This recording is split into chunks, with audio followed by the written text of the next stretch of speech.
Children, going ahead with this chapter inside the earth, we have seen the layers of the earth. Now we will study the further headings that are given in your textbook.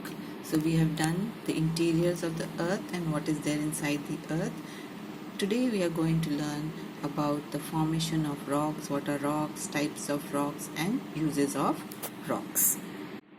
Children, today we will study about rocks. Now when I say rocks, what comes into your mind? The big, huge blocks, okay? But can we define them as rocks? There has to be a specific definition of rocks. So what are rocks? Any natural mass of mineral matter that makes up the earth's crust is called rock, okay? Any mineral mass which is huge, it can be called as rocks. As I go ahead, you'll understand it better. And rocks are of different color, size and texture. You can see of different types of rocks also, which we are going to study. Okay, so what are rocks made up of? Rocks are made up of different minerals. And what are minerals? They are naturally occurring substances which have a certain physical property and definite chemical composition, and they are very important to human beings. How are they important, these minerals? Because they give us fuels like coal, natural gas, petroleum, gold, uranium, etc., which is used in medicines and fertilizers. Now to understand this better, let's go to the next slide and understand. So you must know that earth is composed of various minerals, and minerals, you can see here minerals are given. Minerals are found in rocks and rocks are found in the earth's crust. Okay, this much you should know. And then you must know that but a rock has more than one type of mineral. One, two, three. A rock may contain more than one type of mineral, and we need to extract these minerals from the rocks. Okay, but mineral has one specific chemical composition, definite chemical composition. So what is a rock? It is a collection of minerals. Understood? And then we extract these minerals from the rocks. I hope this is clear. So children, if you are asked to define rocks, how can we define rocks? Any natural mass which is naturally found on the earth's surface, okay, that makes above the earth's crust is called rocks, and it contains minerals. And how can we define minerals? They are naturally occurring inorganic. What are inorganic? What is the difference between organic and inorganic? Organic is found from non-living things, like salt. It's found everywhere. It's not. And like sugar, we make it from plants, so that is organic.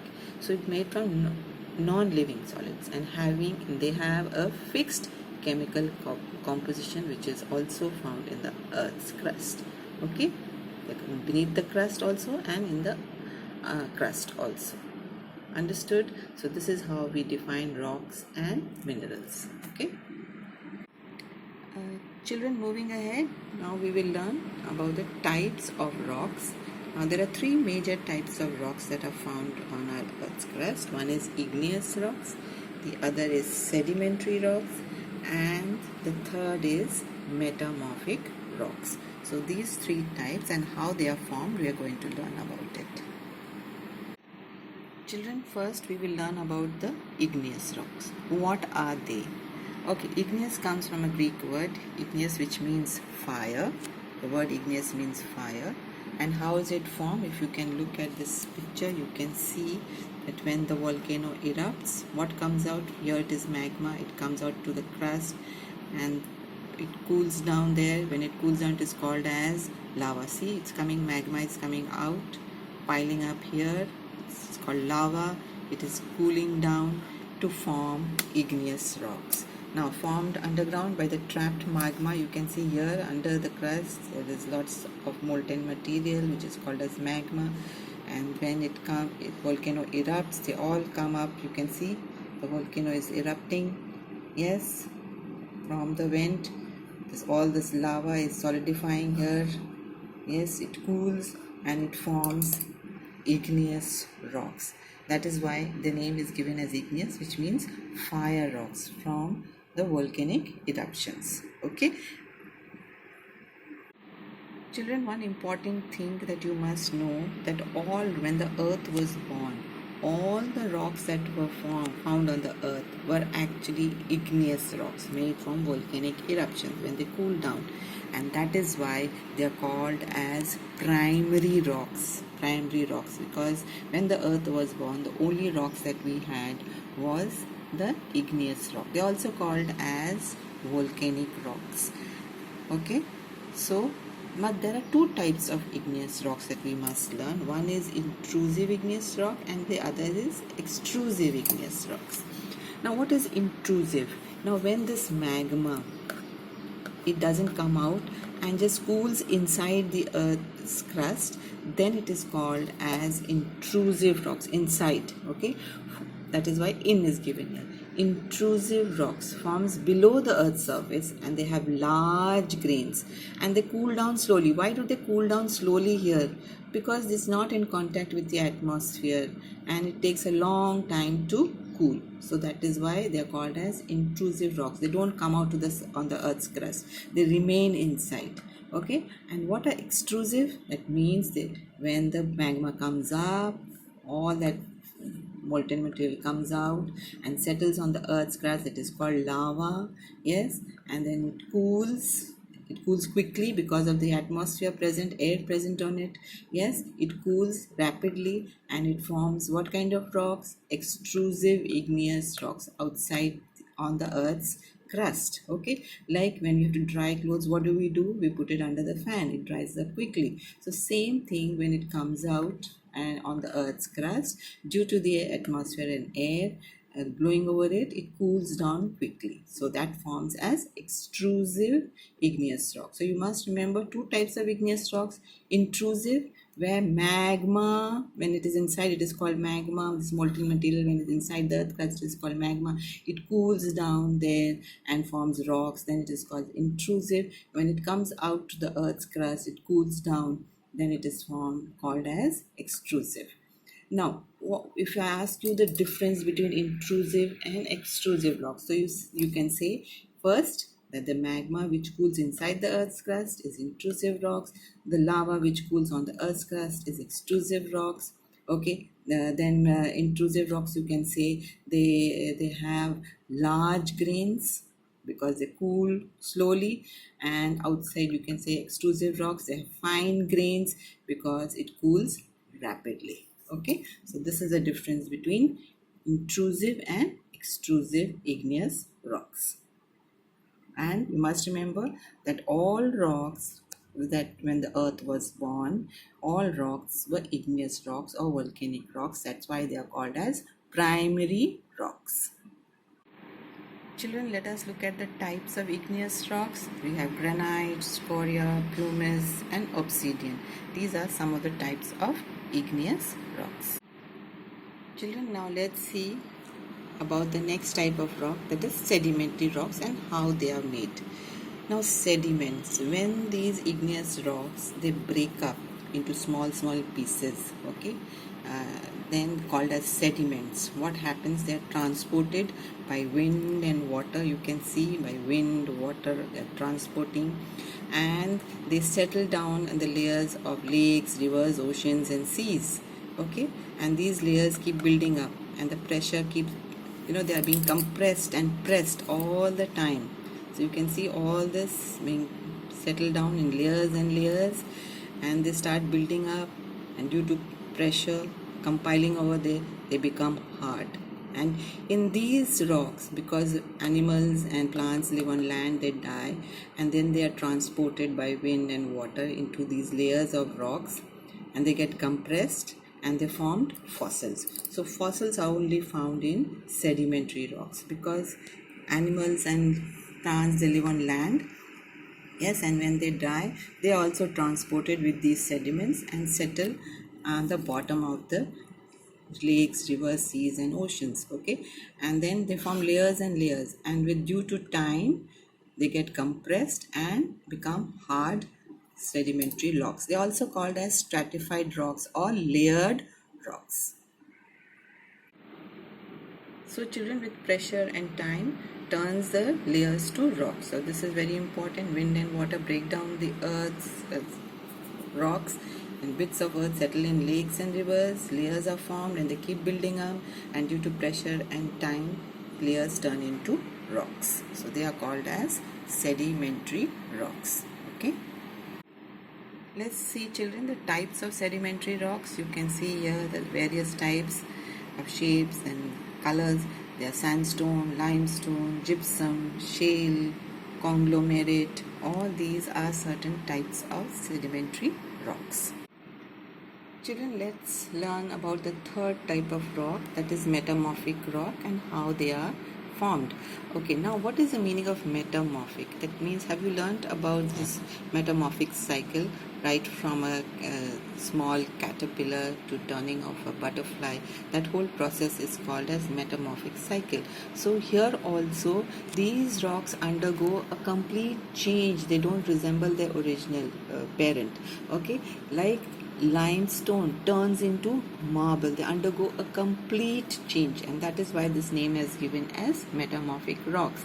Now both sedimentary and igneous rocks, they undergo great heat and pressure, and then they completely change themselves to form metamorphic rocks. Okay, so like I told you, limestone, from where we use chalk to write on the blackboard, that goes under great heat and pressure, extreme heat and pressure, and they change to form marble. Okay, so that kind of a rock is called as metamorphic rocks. Okay. Children, now let us look into the types of metamorphic rock. They are schist and gneiss.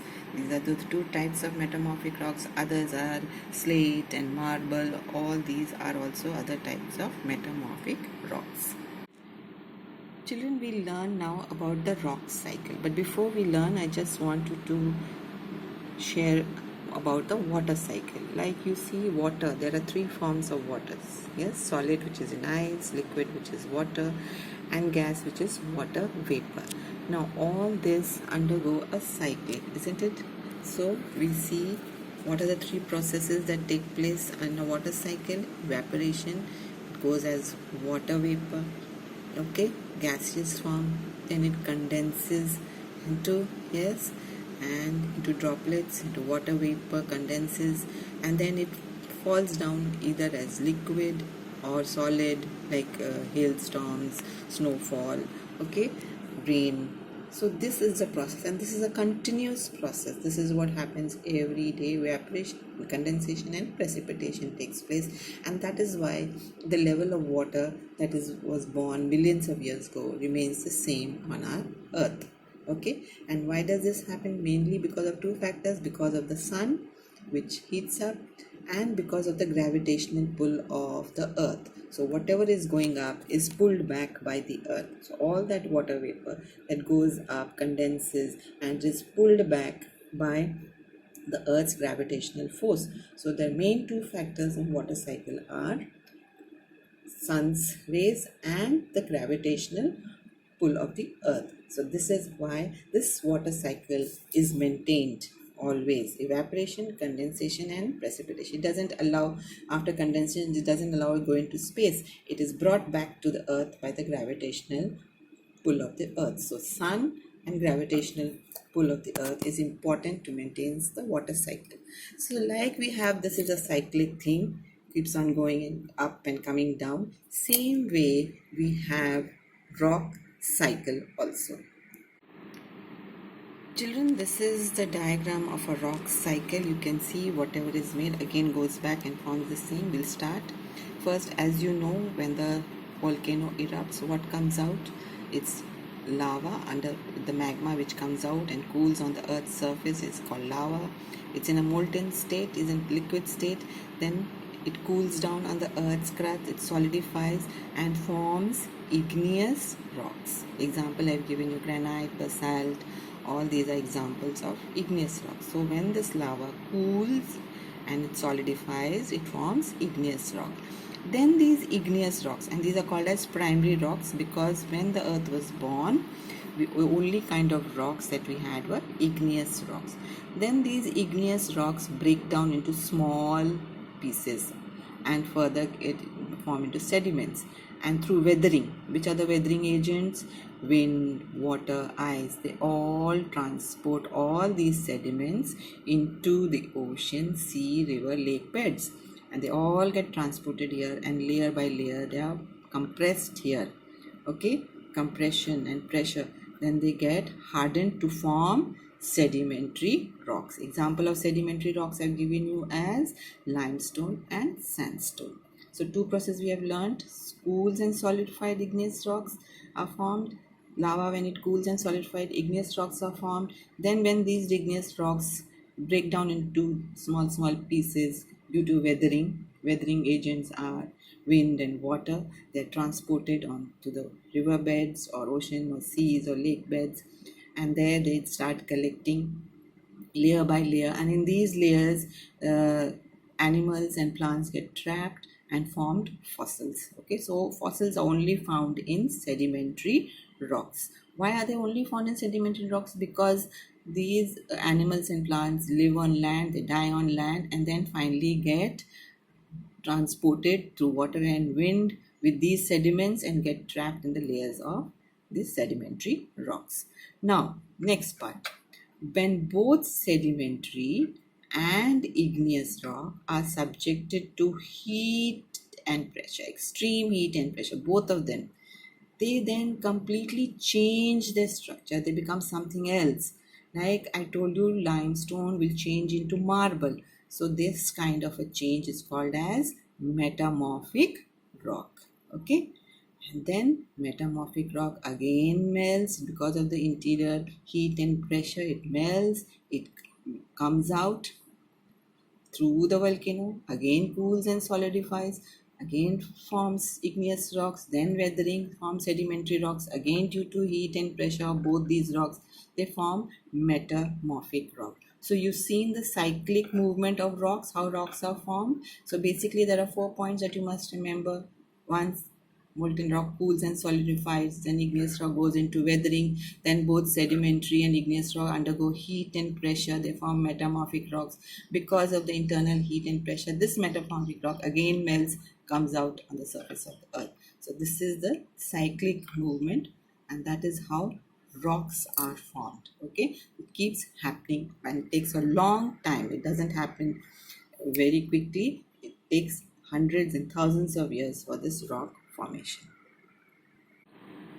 Okay children, now let us revise the rock cycle again. So igneous rocks are called as primary rocks. All rocks are igneous rocks, and they are the oldest rocks which are found on the earth. Now when these rocks are exposed to weather changes, they are broken and eroded and give birth to sedimentary rocks. And then both igneous and sedimentary rocks, due to excessive heat and pressure, they undergo a change and form metamorphic rocks. So we can say the change from one type of a rock to another is called rock cycle. So children, you see, rocks are very useful for us. These hard rocks that you've seen are used for making roads, houses and buildings, and even you collect stones to play many games. You know, you must have played 7 stone like Pittu and hopscotch, Kit Kit, 5 stones, Gitti. Okay, so all these are games you can ask your parents and grandparents. So now this is a picture that is there in your books. You can see Red Fort, which is made of sandstone. It is a sedimentary rock. And you can see Taj Mahal, which is made up of white marble, which is of a metamorphic rocks. Now in the exams you may be given to identify what type of a rock is this. So sandstone is sedimentary and Taj Mahal is metamorphic rock, and you will be asked to give the difference between both. So you need to identify it, and you can collect more pictures of other buildings formed by different rocks. So basically children, what are the uses of rocks? They are used for construction activities, making buildings, roads, and they are also source of minerals which are very useful for our daily life. For various purposes we use it in our daily life. Salt is one of the basic minerals that we use. Without salt no food tastes better, isn't it? So with this we come to the end of this chapter, Inside Our Earth.